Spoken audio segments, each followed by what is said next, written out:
Hey guys, this video is going to be about how to get past shore breaks when you're looking to go out surfing.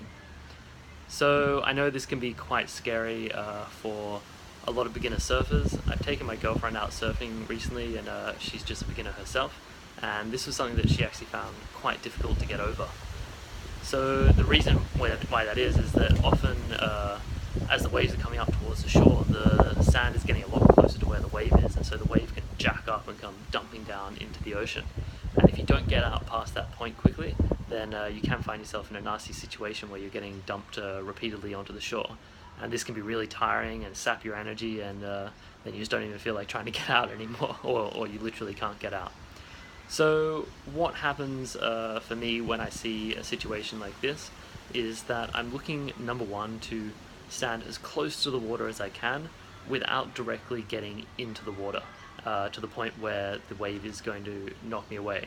I want my board up underneath my arm, and what you want to do is make sure that a wave is not going to be able to knock that board back, especially if you're using a longboard. You might find that the wave is going to be able to kind of push you around in both ways if you've got it kind of lying down on the ground. So you want the board up under your arm or just out of the way of the water before you're going to run in.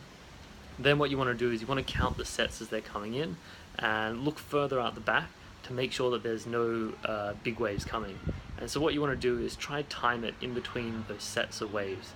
If you don't know what sets of waves are, they're basically waves come in sets of, I think it's 5 to 12, but normally about 7 or 8.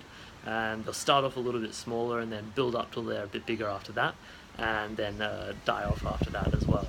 So what you want to do is you want to find those gaps in between the sets of waves. That's going to be the ideal time for you to run into the surf and get out there. So once you've identified where those gaps are, you spotted a good time where you think there's a bit of a calm period in between the waves, what you want to do is wait until a wave is coming towards you and run into the ocean and time it so that you're just jumping over the wave as it's coming and breaking down. So you kind of want to jump on top of it, get your board on top of it, and get yourself onto your board, ideally if you can. And then as the wave is sort of continuing to break, and hopefully there's not another one behind it, or if there is, it's a little bit smaller and you're already out behind it. If you're able to duck dive, you want to try and duck dive under the next wave, or if not, you might just want to try and just push yourself through it using your paddle power as well, or just over it. And basically then you just want to paddle as fast as you can till you can get out past the wave. Now the other thing that might help you here is where you're looking for the best place to actually jump into the surf to avoid this, is you want to be looking to where there's rips that you can paddle out into. So normally you'll find a rip is caused by a deeper channel of water that's going out into the ocean.